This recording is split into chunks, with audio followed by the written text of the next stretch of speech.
All right. It is day 9 or 10, one of the two, of trying to max out my reading skill, my public reading skill. And yesterday we missed, but I woke up a little late, not gonna lie. And then I had stuff to do after my job, because I did start a job, and the job's in construction. Construction sucks, but it will hold me back for now. So, without any further ado, we're at section 3, value. Create your offer. And before we continue, as we go, I think this book has really taught me what I need to do in my direction of creating my offer for my own business. A lot of businesses have multiple offers. We have multiple offers. There's the 3-tier offer, right? The copper, the silver, and then the gold. And I think most agencies, because I have an agency, offer it this way or don't even offer it this way. They offer the other way, which we're going to get into, which is you pay for the advertising, and if you pay for the advertising, we cover, or you just pay us when we make a booking, right? So if we book a call for you, you pay us. And that's like oh wow, that's a really good offer. I think that's the direction I should be going with this. Scalable, it's low risk for the person, and I think to get my foot into the door, because I don't really have too much people doing advertising with me, that could definitely help. So let's get into the value offer, the value equation. The quote at the beginning states, "We question all of our beliefs except for the ones we really believe in, and those we never think to question." That's Orson Scott Card. I want to be abundantly clear. The goal should be to charge as much money for your products or services as humanly possible. I'm talking horrendous amounts of money. That being said, anyone can raise the price, but only a select few can charge the rates and get people to say yes. From this point forward, you must abandon any notion you have about, quote, what's fair, end quote. Every enormous company in the world charges you money for things that cost them nothing. It costs pennies for the phone companies to add an additional user, except they don't mind charging you hundreds per month for access. It costs pennies to manufacture pharmaceutical drugs, but they don't mind charging you hundreds of dollars a month for it. Media companies charge advertisers a king ransom for your eyeballs, and it costs them next to nothing to get you to like kitten photos on social media. You need to have a big discrepancy between what something costs you and what you charge for it. It is the only way to be unreasonably successful. Many entrepreneurs believe that charging too much is bad. The reality is that yes, you should never charge more than your product is worth, but you should charge far more for your products and services than it costs to fulfill it. Think up to 100 times more, not just 2 or 3 times more. And if you provide enough value, it should still always be a steal for the prospect. That is the power of value. It unleashes unlimited pricing and profit power to scale your company. For example, one of my private clients, in quotes, whose company I have equity in, end quote, is in the photography space. Over 2 years of implementing the tactics outlined in this book, the owner was able to increase the average ticket from 300 to 1,500. That is a 5x increase. I just gasped. Even cooler, they now spend less time per customer and have higher conversion satisfaction. The 5x increase in an average ticket 38x the profit of the business. I went from making $1,000 a week in profit to $38,000 a week in profit, and continues to grow. As a result, the company was finally able to continue to scale to multiple locations and provide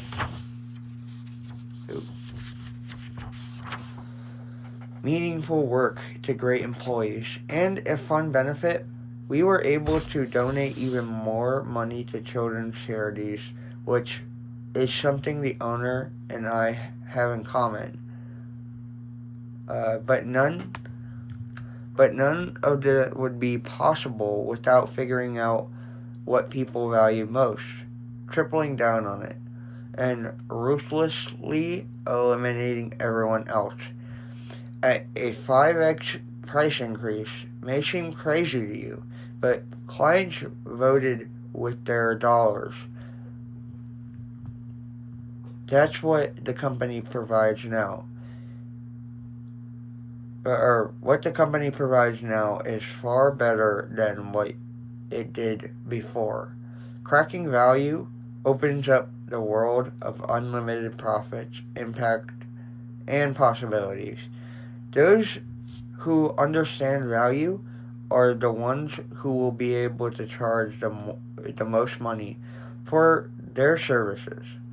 The good news is that there is a repeatable formula that I have created to help quantify the variable that created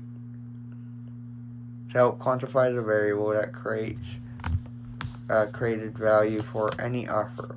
I call it the value equation. Once you see it, you can never unsee it. It will operate in your subscription or your subconscious, running in the background, calling out to you. It's a now lens through which to see the world. Alright. Man, I need to blow my nose. So, it says dream outcome multiplied perceived likelihood of achievement divided by time delay times effort and sacrifice equals the value. As you can see from the picture, there are 4 primary drivers of value. 2 of the drivers you will seek to increase. The other 2 on the bottom you will seek to decrease. The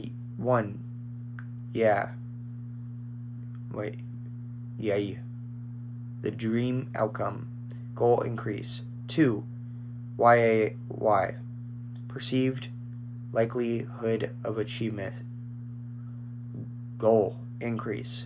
3, BOO, perceived time delay between start and achievement, goal decrease. 4, BOO, perceived effort and sacrifice, goal decrease. If you noticed the questions in the last section that my father asked me, you'll see they correspond with these pillars. What will I make the dream outcome? How will I know how will I know it's going to happen, the perceived likelihood of achievement? And how long will it take, the time delay? And what is expected of me? Effort and sacrifice. Getting the bottom to 0. In the beginning of my career, I focused all my attention on the dream outcomes and the my nose is clogged. I need to blow that, man. I focused all my attention on dream outcomes and perception of achievement, in quotes, social proof, third-party edification, etc., end quote. In other words, the top side of the equation, that's where the beginner's market that's where beginner's market makes bigger and bigger claims. It is easier and it's lazy. But as time has gone on, I have realized that these larger than life claims are the easiest to establish and therefore less unique. After all, anyone can make a promise. The harder and more competitive are the time delay and effort and sacrifice.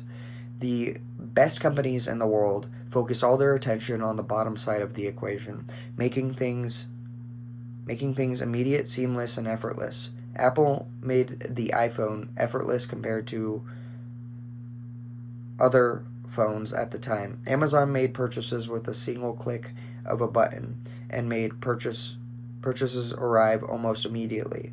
In quotes, maybe by the time you read this, they'll be sending drones to our doors within 60 minutes, end quote. Netflix made consuming television immediate and effortless. So the older I get, the more I have shifted my focus to, quote, the hard stuff, end quote, to decreasing the bottom side of the equation. And I believe the better you do this, the more you'll be rewarded by the marketplace. Final note. The reason this is a division equation and not an addition is that I want to convey one key point. If you can make the bottom part of the equation equal to 0, you're golden. No matter how small the top side is, anything divided by 0 infinitely, which is technically undefined for the math nerds. And in other words, if you can reduce your prospects' true time delay to receiving value to 0, aka you realize your immediate dream outcome, and your effort and sacrifice is 0, you have